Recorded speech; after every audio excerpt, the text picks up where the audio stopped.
Sobat Sehat, bertemu lagi dengan saya Dr. Nadia bersama BBS, Bincang-Bincang Sehat bersama Dokter RST Dr. Sujono Magelang. Pada hari ini kita sudah bersama dengan narasumber kami sesuai dengan tema pada hari ini, yaitu Hari Pendengaran Dunia yang diperingati pada tanggal 3 Maret. Saya sudah bersama dengan Dr. Khairan, spesialis THT-KL kebanggaan RST Dr. Sujono Magelang.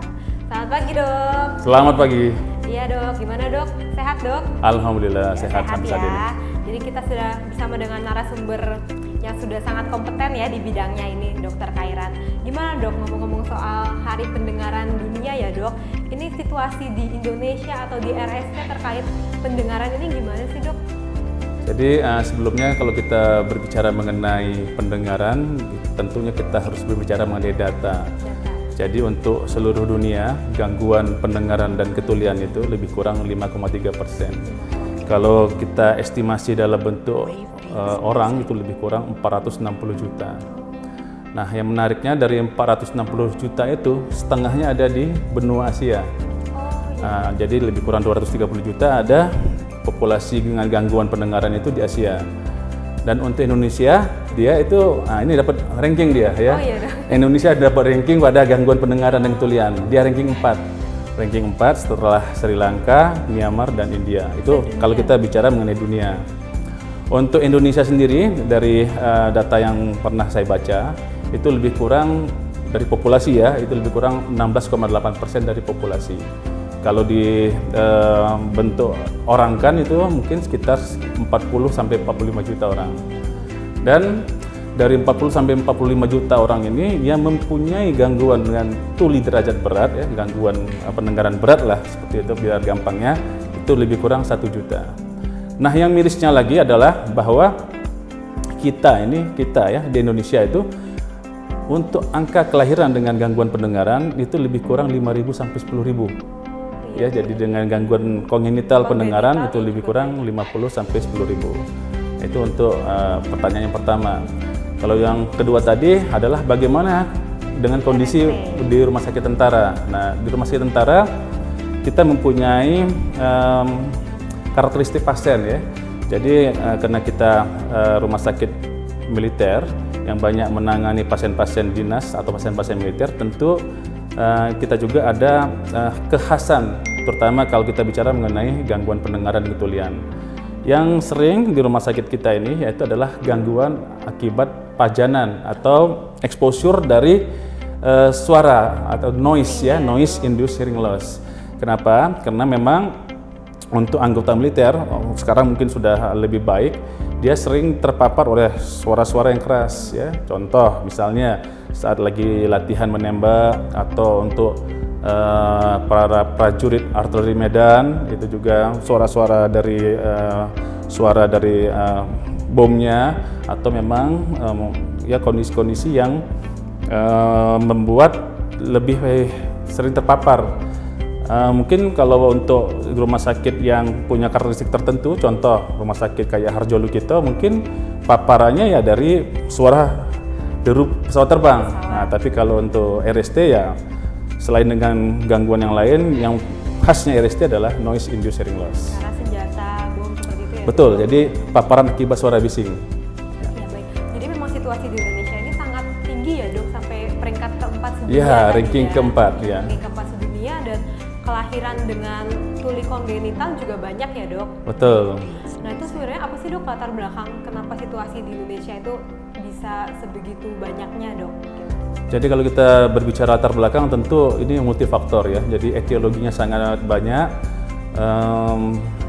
Tapi kalau kita berbicara dari terminologi WHO, tadi sempat disinggung juga mengenai kelainan kongenital. Memang untuk kelainan kongenital ini adalah salah satu dari kontributor untuk gangguan pendengaran. Sebenarnya ada 5 kontributor untuk gangguan pendengaran itu. Yang pertama adalah cacat bawaan atau kongenital. Nanti akan kita bahas mungkin satu-satu. Yang kedua adalah mengenai infeksi. Tapi infeksi ini sudah agak menurun. Kalau sebelumnya memang agak tinggi ya. Mungkin infeksi dengan keluhan utama adalah telinga berair ya. Mungkin lebih sering dikenal dengan congek ya. Nah, terus yang berikutnya ya memang sesuai dengan bertambahnya umur kita, faktor penuaan itu ada. Jadi ada gangguan pendengaran yang disebabkan karena korelasi dengan faktor penuaan. Ya, jadi namanya presbikusis. Jadi faktor sudah mungkin kalau orang Islam bilangnya sunatullah ya. Jadi dia turun pendengaran karena memang usia. Ada juga yang tadi saya bilang yaitu karena dari paparan bising ya. Apalagi sekarang itu sangat banyak sekali paparan bising kita yang disebut dengan noise induced hearing loss tadi. Itu kalau kita bicara militer, memang dari aktivitas kemiliterannya. Tapi jangan sampai salah juga, karena banyak sekali sekarang ini anak-anak muda, malah yang masih anak-anak, itu lebih terpapar suara bising ya. Kenapa? Karena lifestyle ya, lifestyle. Anak-anaknya udah dekat dengan gadget, terus dia kemana-mana menggunakan hearing aid dan sebagainya. Nah, sehingga memang itu menjadi salah satu kontributor juga mengapa kita tinggi untuk gangguan pendengaran. Nah, yang kelima sesuai dengan WHO itu adalah masalah kotoran telinga. Kotoran telinga itu sebenarnya suatu hal yang lumrah, lazim ya. Tapi itu juga berkontribusi ya, terutama kalau yang saya baca itu pada anak-anak SD ya. Ujung-ujungnya nanti pada potensi akademiknya. Jadi dari 5 itu tadi ya dok penyebab utama gangguan pendengaran ya, bermacam-macam mulai dari tadi kongenital, penuaan, infeksi, paparan dan juga yang terakhir tadi serumen ya. Jadi kotoran telinga ya. Itu juga yang tidak boleh dilupakan ya dok. Betul. Kotoran telinga kan sering ya, tapi ternyata bisa membuat seseorang tuh gangguan dengar juga ya. Iya betul, Jadi, betul sekali itu. Dari berbagai macam itu coba mungkin kita bisa bahas satu-satu secara singkat mungkin ya Iya. dok. Oke. Jadi kalau untuk yang pertama, kalau kita bicara mengenai kelainan bawaan atau kongenital, jadi memang faktor untuk kelainan bawaan ini sekarang paling tidak harus kita coba minimalisir, karena untuk dieliminasi kayaknya agak sulit ya. Nah, cara minimalisirnya kita harus tahu. Yang pertama kita harus tahu faktor risiko. Faktor risiko untuk kelainan kongenital. Paling tidak ada 2 faktor risiko. Yang pertama itu saat kehamilan, yang kedua saat kelahiran. Nah, waktu kalau kita bicara faktor risiko saat kehamilan, biasanya kontributor yang paling sering yaitu adalah infeksi. Ya, mungkin yang terkenal adalah TORCH ya. Nah, lebih khusus lagi adalah rubelanya. Nah, rubelanya memang dia nyemesnya atau menghajarnya ke organ pendengaran. Dan perlu diingat juga obat-obat yang dimakan ibu selama kehamilan. Ya, obat-obat contoh ibu-ibu dengan misalnya punya penyakit kronik, punya TBC ya, dia menggunakan obat-obat TB. Yang mana obat-obat TB itu memang dia agak sedikit toksik ya, ototoksik namanya terhadap telinga, termasuk juga terhadap janinnya. Nah, itu kalau kita bicara mengenai faktor dari kehamilan. Nah, yang kita perlu aware juga adalah mengenai faktor setelah dia lahir. Ini kenapa? Karena ini yang bisa kita lihat dan kita bisa intervensi lebih jauh. Contoh, apabila kita menemukan bayi yang prematur atau bayi dengan berat badan lahir rendah, yaitu kurang dari 1.500 gram, atau bayi dengan Apgar rendah, Apgar kurang dari 5, atau ada riwayat bayi tersebut saat dilahirkan tidak menangis, atau memang diriwayatkan juga lahir kuning ya, tentu kuning pasti hiperbilirubinemia yang lebih tinggi. Nah, jadi memang sarana kesehatan, orang-orang kesehatan di ujung tombak dia harus bisa mendetek ini kira-kira ya saat kelahiran ini ada nggak faktor risikonya. Karena sesuai studi apabila ditemukan 3 faktor risiko itu untuk meningkatkan populasi ke arah gangguan pendengaran dan tulisan itu 63 kali lipat dari populasi. Coba bayangin ya. Jadi tinggi sekali, memang tinggi sekali. Ketemu 3 faktor risiko, dia prematur, BBLR, terus sakit bayinya kuning, itu 63 kali lipat dari populasi. Oleh sebab itu nanti ada namanya universal hearing screening. Ya kan, nanti kita akan bahas. Itu kalau kita bicara kongenital secara garis besar seperti itu. Nah, kalau untuk yang kedua mengenai infeksi. Infeksi ini tentu adalah kuratif ya pada penanganan penyakit. Yang paling sering ya memang adalah congek ya. Congek ini kan untuk konsumsi awam, jadi congek itu adalah keluarnya cairan yang disebabkan karena infeksi pada di daerah telinga tengah. Jadi telinga tengahnya terinfeksi, gendang telinganya jadi pecah, jadi bolong, terus keluar cairan. Biasanya keluhan ini akan berulang.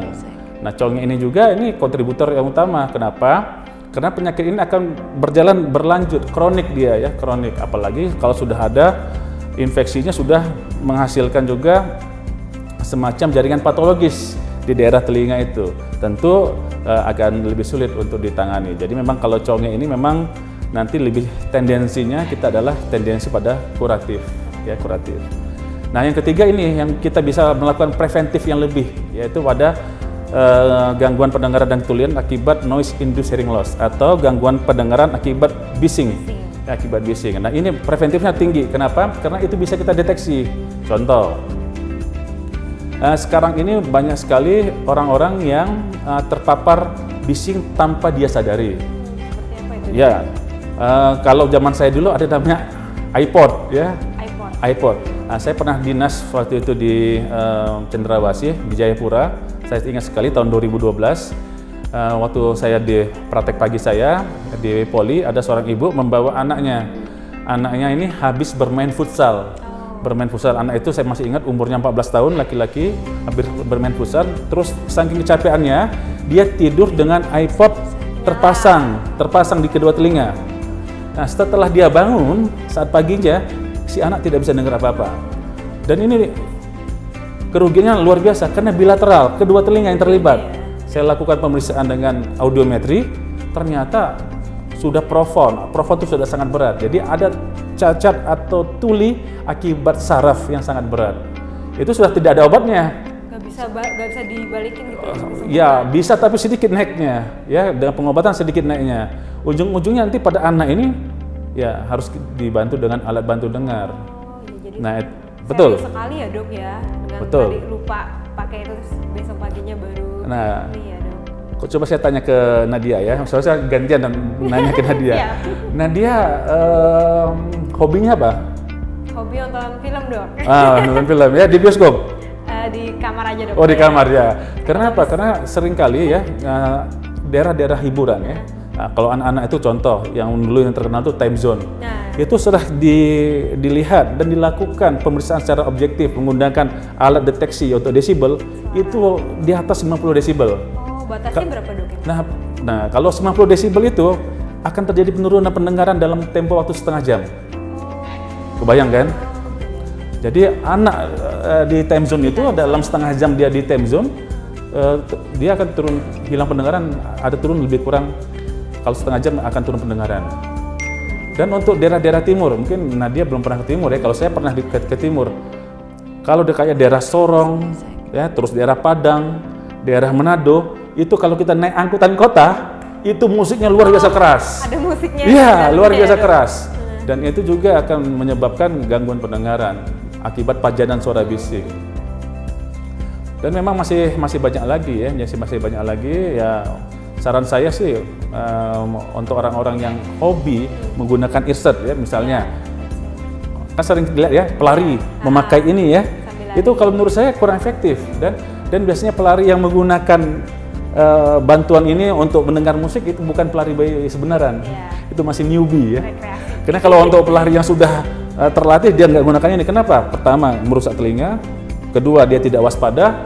Yang ketiga, set yang hearing aid yang dipasang ini bercampur dengan keringat, terus ini panas, elektromagnetik, dia akan menyebabkan otisi eksternal.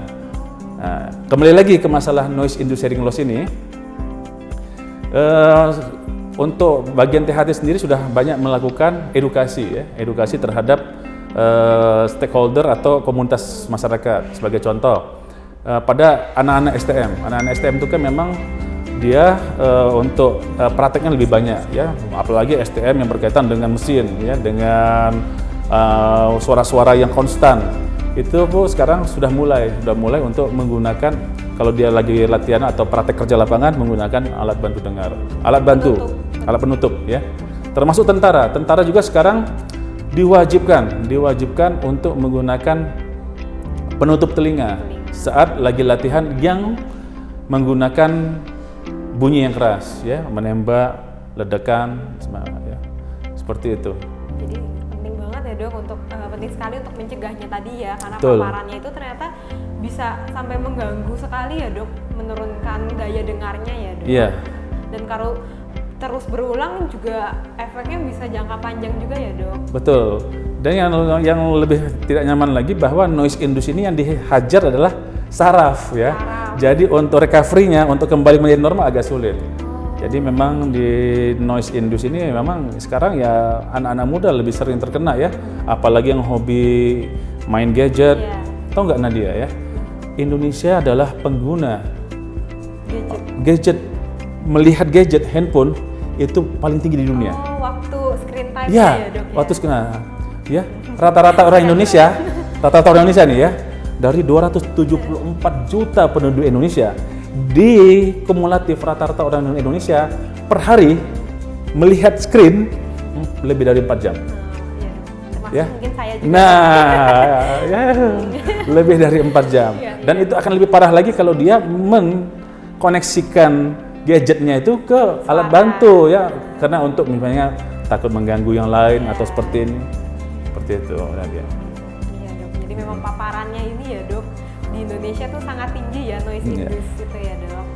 Oke, lanjut ke yang 4 tadi presbikusis. Nah, presbikusis itu itu biasanya diidap oleh orang yang usia lanjut ya. Jadi memang tidak semua orang usia lanjut mengalami presbikusis. Tapi paling tidak di presbikusis itu kalau kita bicara mengenai populasi itu lebih kurang 3% ya, 3%. Kalau dinominalkan lebih kurang 9 juta orang yang terpapar presbikusis. Jadi presbikusis ini memang ya bisa juga istilahnya dimitigasi ya, atau diantisipasi dengan cara ya memang dia mulai menyayangi alat dengarnya, telinganya mulai disayangi. Dan andai kata sudah terdiagnosis presbikusis, sudah ada gangguan dalam berkomunikasi, sudah ada gangguan dalam menginterpretasi atau mendiskriminasi datangnya suara, itu bisa diatasi dengan menggunakan alat bantu dengar ya.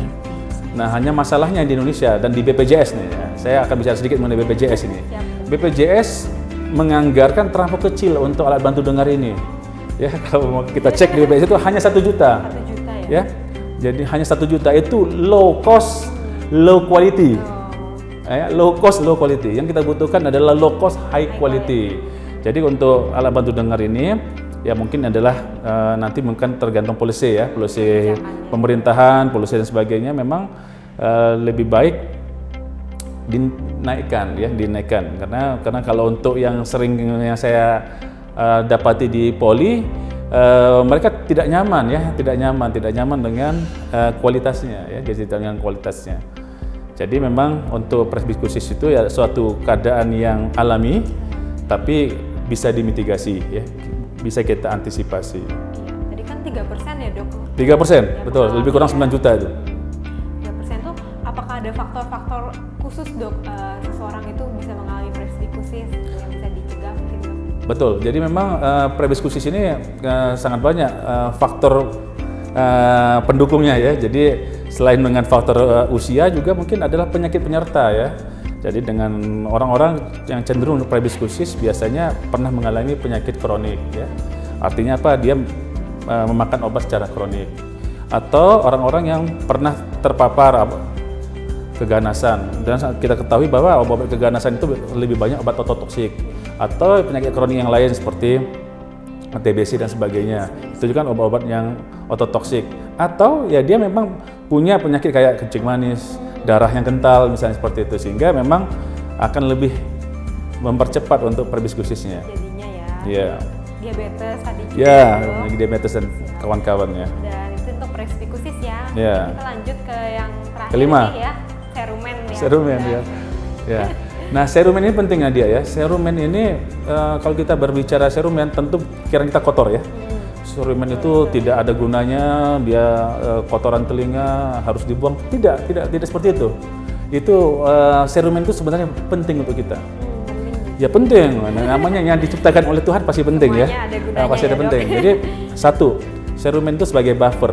Jadi dia untuk semacam kalau kita terpapar suara keras dia sebagai buffernya, ya bantalannya. Terus ada juga literatur yang menyatakan bahwa serumen juga ada mengandung bakterisid, membunuh bakteri. Jadi telinga yang terlampau bersih pun itu tidak bagus untuk manusia. Nah, tidak bagus untuk manusia. Jadi cerumen ini sebenarnya kalau kita tidak melakukan manipulasi pada telinga kita, dia akan keluar sendiri. Sendiri ya, Dok? Iya. Kenapa? Boleh dikorek-korek sendiri Betul, gitu ya, Dok, ya betul sekali. Kenapa? Karena ya pertama ada dua faktor ya, ada dua faktor. Ini faktor yang pertama, cerumen itu akan keluar dengan gerakan rahang kita. Gerakan mengunyah, dia akan terdorong keluar. Dan ini yang lebih hebatnya lagi, kan kulit kita ini kan mengelupas, ya mengelupas. Ternyata saya pernah baca satu literatur, kulit yang mengelupas ini dengan kulit liang telinga kita, epitelisasi atau mengelupasnya kulit.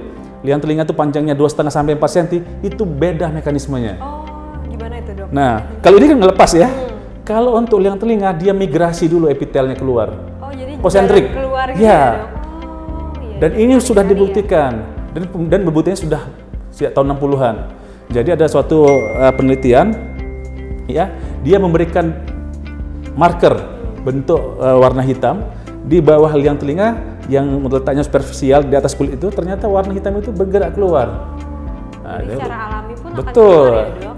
Nah, tindakan kita yang hobi ya, hobi ya, kan habit kan, hobi mengorek-ngorek telinga itu malah yang merusak sistem tersebut. itu Iya, siklus itu jadi rusak. Jadi memang edukasi kita tidak perlu mengorek-ngorek liang telinga. Mengorek-ngorek telinga itu tidak perlu. Dan memang agak sedikit miris juga ya, ironi kalau tidak mau dikatakan miris ya. Kita tuh punya cotton bud ya. Iya, Dok. Ya, cotton bud. Dan cotton bud itu untuk kami itu suatu yang HRAAM, haram ya. Iya ya. Suatu hal yang jangan sering kita pakai ya, jangan sering kita pakai. Karena kalau tanpa cotton bud pun kita Secara bisa alami akan keluar bersih juga ya. Dok? Nah, yang cerumen ini memang selain dia ada punya keuntungan, terus dia juga bisa keluar sendiri, dan ini menjadi masalah concern ya pada anak-anak SD. Kenapa? Seringkali dari bagian THT KL melakukan BBT, baksos bersih telinga. Jadi memang di anak-anak SD itu banyak cerumen plak ya, sehingga dia berkaitan juga dengan potensi akademik. Kenapa? Karena informasi kan, terus dia agak sulit guru dan sebagainya ya. Mungkin itu. Jadi dari 5 kriteria gangguan telinga dan ketulian dari WHO ya memang secara superficial seperti itu. Iya, 5 tadi. Jadi memang ini seluruh kalangan juga bisa terkena gangguan dengar ini ya, Dok. Mulai tadi dari bayi kongenital ya, penyakit bawaan, kemudian remaja karena paparan atau karena tadi cerumen ya di anak-anak sekolah juga, kemudian sampai ke dewasa dan orang tua ya, Dok. Jadi gangguan pendengaran ini bisa mencakup semua kalangan begitu ya, Dok. Betul. Nah, untuk tata laksananya bagaimana ini, Dok? Jadi tata laksana kita harus lihat etiologi kan. Jadi ya. kalau kita ini panjang ini bisa sampai besok pagi. Mungkin secara singkat, Dok. Mungkin ada kan dari berbagai penyebab ini, apakah memang ada yang gangguannya bersifat permanen atau hanya sementara bisa ditanggulangi begitu, Dok? Iya. Jadi kalau kita bicara tata laksana atau penata laksanaan, kita harus lihatnya per segmen, per etiologi. Contoh, kalau kita bicara gangguan telinga akibat kongenital, ya tata laksananya tentu kita harus melakukan screening ya. Jadi kita lakukan screening. Sekarang ini ada rumusnya 2 x 3 sama dengan 6. Artinya apa? Pada rumah sakit harusnya seluruh rumah sakit harus dilakukan screening untuk tes pendengaran ya, dengan menggunakan alat yang akan dimasukkan ke dalam telinga, terus akan dites telinganya itu. Nama alatnya itu adalah OAE. Ya, auto acoustic emission. Jadi di situ akan melihat apakah dia pas, artinya terlewat, atau refer. Dan itu banyak nanti ya turunannya. Jadi untuk rumah sakit yang seharusnya memang harusnya sudah ada OAE ini, karena ini merupakan universal percussion untuk telinga. Jadi universal neonatus screening itu sudah ada ya. Jadi 2 hari sebelum dia pulang ke rumahnya tentunya ya, sebelum dia pulang ke rumahnya. Setelah itu apabila ditemukan ada gangguan, OAE-nya tidak pas atau refer, harus kita follow up. Kita follow up dengan pemeriksaan yang lebih lanjut ya. Nanti mungkin dibawa aja ke dokter THT-nya, akan dilakukan pemeriksaan lebih lanjut. Sehingga nanti akan ditemukan masalahnya ada di mana gangguan telinga ini. Dan diharapkan 2 x 3 sama 6 sebelum 6 bulan sudah dilakukan habilitasi. sudah dilakukan intervensi. ya. Apakah itu menggunakan alat bantu dengar atau yang lebih invasif dengan menggunakan cochlear implan cochlear. Nah, jadi masalah juga memang untuk implan cochlear ini memang masih agak mahal harganya. Kalau kita bicara implan cochlear itu mungkin seharga Innova atau Avanza lah, seharga itu. Jadi memang agak mahal ya. Jadi memang kalau kita bicara tata laksana kongenital itu ya paling enggak kita harus menguatkan pada screeningnya. Pada screening, habis screening itu nanti kita bisa melakukan deteksi, habis deteksi kita lakukan habilitasi atau intervensi. Diharapkan anak-anak itu tidak kehilangan golden periodnya. Kan jadi seperti kita ketahui bersama bahwa otak itu berkembang kurang dari 3 tahun. Plastisitas otak itu kan harus banyak menerima informasi sebelum di umur 3 tahun. Informasi ya selain dari panca indera, mata juga dari telinga kan, mata dan telinga. Diharapkan dengan kalau kita memang konsisten dengan hal yang seperti ini, ya biarpun ada gangguan telinga, paling tidak dia akan mengupgrade terus dia bisa berkompetisi nantinya secara akademik ya. Nah itu tata laksananya kalau kita bicara mengenai kongenital. Nah kalau tata laksana mengenai infeksi pada telinga atau conge, ya memang harusnya kita pilih satu-satu ya penyebab congenya apa. Tapi paling tidak karena ini sudah bersifat kuratif, yang bersangkutan harus memeriksakan diri. Terus apabila memang telah didiagnosis dan ditegakkan bahwa dia conge, artinya gendang telinganya sudah bolong, dia harus memegang teguh satu. Tidak boleh masuk air. Nggak boleh berenang berarti dok? Pasti. Terus kalau mandi, dia harus ditutup. Jadi kenapa? Supaya tidak memasukkan penyakit ke dalam telinga tengahnya. Harus konsisten itu. Konsisten ya. Itu seumur hidup. Selama gendang telinganya masih bolong. Nah, setelah itu kalau dia memang mau, kita bisa melakukan tindakan intervensi yang lebih lanjut, yaitu dengan melakukan bedah mikro telinga. Jadi kita akan lihat dulu apakah perlu penambalan gendang telinga saja atau dikombinasi penambalan gendang telinga disertai juga dengan pembersihan di tulang telinganya. Nah, itu bisa dilakukan. Setelah itu akan kita nilai lagi ya. Tentu untuk pendengaran tidak seperti pendengaran orang yang dibuat dari yang maha kuasa ya, ada sedikit turun pendengaran. Tapi paling tidak apabila setelah dilakukan penambalan gendang telinga, yang bersangkutan bisa bermain air ya, bisa berenang, bisa mandi, puas dan sebagainya. Normal lagi ya dok? Betul. Siap. Untuk infeksi ya mungkin dari sebelum sampai gendang telinganya itu ada bolong, kita bisa tahu dulu nggak dok untuk deteksi dininya itu? Nah, untuk deteksi dini telinga itu bolong atau tidak ya, dan yang paling gampang itu memang kalau untuk sejawat yang di bidang kesehatan bisa menggunakan Garputala, Nanti dilihat aja, tapi ini kan untuk konsumsi awam ya. Jadi kalau untuk konsumsi awam paling tidak pasti ada keluhan secara klinis ya, telinganya mepek, rasa tersumbat, ada keluar cairan dan sebagainya ya, seperti itu.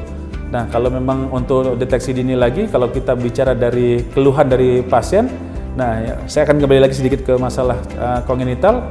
Ya kita harus lihat ya, paling gampang itu kita harus mengedukasi ibu ya.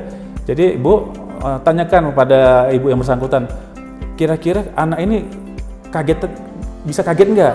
Jadi ada namanya refleks primitif, namanya refleks Moro. Jadi kagetnya kaki sama tangan yang angkat gitu. Jadi kalau anak-anak misalnya kurang dari 4 bulan dia ada refleks primitif tersebut, misalnya bapaknya menutup pintu dengan keras, anaknya kaget, itu mudah-mudahan telinga nggak ada masalah. Mudah-mudahan ya, karena refleksnya muncul. Kedengeran. Atau tanyakan juga sama si ibu, Bu kalau dia netein tentunya, Bu waktu ibu netein anaknya, misalnya ada suara, ada intervensi suara keras, kira-kira anaknya berhenti netek enggak? Nah, biasanya kalau memang berhenti ya mungkin itu deteksi dininya ya. Atau betul ya.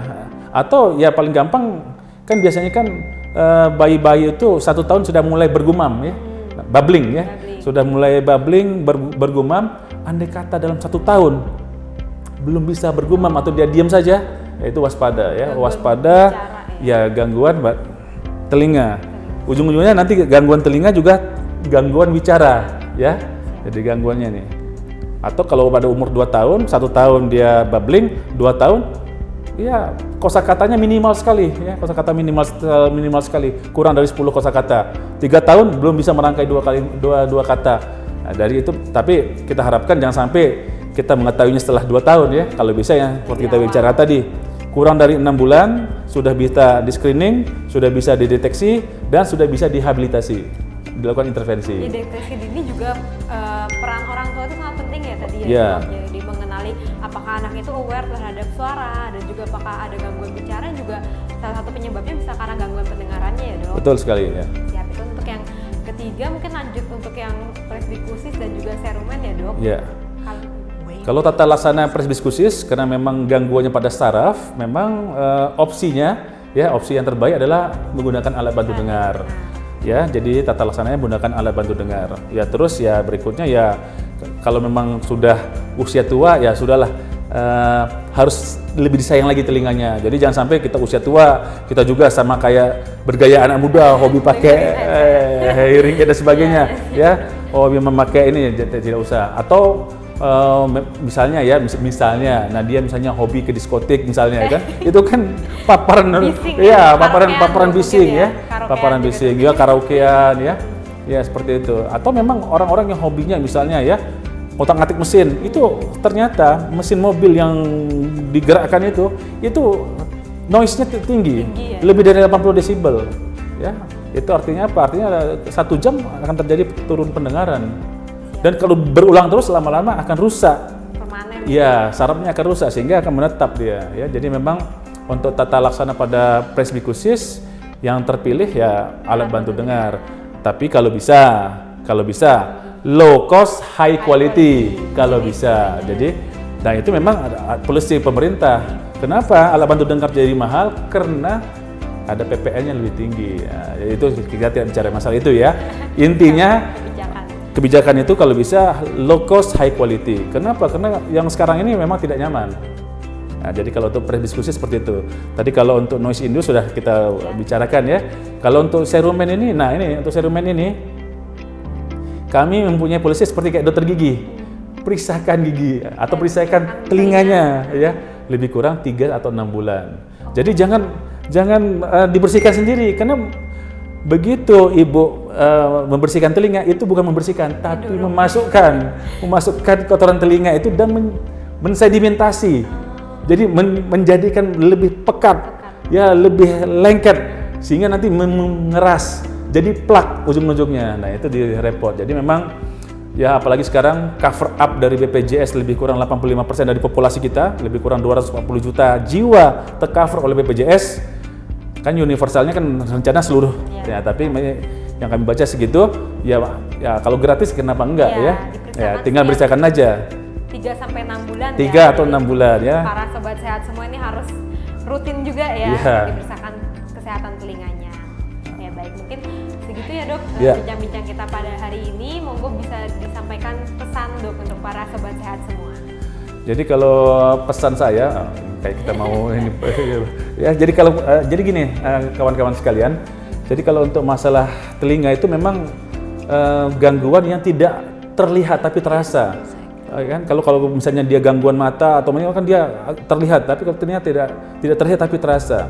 Dan untuk terutama untuk yang punya anak masih kecil dan dia dirasa memang ada gangguan telinga, memang secepat mungkin harus kita deteksi untuk dilakukan intervensi secara dini. Dan untuk gangguan akibat bising itu juga mulailah dari kita sendiri. Kalau kita tidak perlu untuk menggunakan semacam apa headset dan sebagainya, tidak perlu ya. Dan ada rumus ini untuk yang pengguna headset ya, untuk pengguna headset ada rumusnya 60/60. Gimana itu? Bukan satu hasilnya ya. Jadi 60/60 itu artinya gini. Begitu Anda menggunakan headset selama 60 menit, volume yang Anda atau kawan-kawan lakukan 60% volumenya. Maksimalnya ya? Maksimalnya 60%. Itu namanya rumus 60/60. Jadi 60 menit menggunakan headset, volume tidak boleh lebih dari 60%. Nah, ya tidak boleh lebih dari 60%. Ya kalau saya secara pribadi ya tidak perlulah ya. Kalau kita bisa langsung. Dan saya pribadi juga pesan juga kita harus mengurangi ketergantungan kita dengan gadget ya. Iya, betul, Dok. Saya sering kali berbicara ini, kalau kita hidup ini bersosialisasi, ya tidak perlu dengan gadget seperti itu. Ya itu kalau kita bicara mengenai noise induce ya. Kalau untuk bicara mengenai presbiskusis tadi, ya presbiskusis itu ya usia itu kan berjalan ya berjalan. Kalau kita pengen usia tua kita gemilang, ya kita harus bina. Mulai dari sekarang kita hidup sehat, terus tidak memaparkan telinga kita dengan paparan yang luar biasa, sehingga nanti mudah-mudahan masa pakai telinga kita ini saat kita tua tidak begitu jauh. Turun ya. Ya. Mungkin gitu. Ya, mungkin Dokter itu Nadia. ya. Pesan-pesan dari Dokter Khairan ini sangat edukatif sekali ya untuk para kita semua sobat sehat.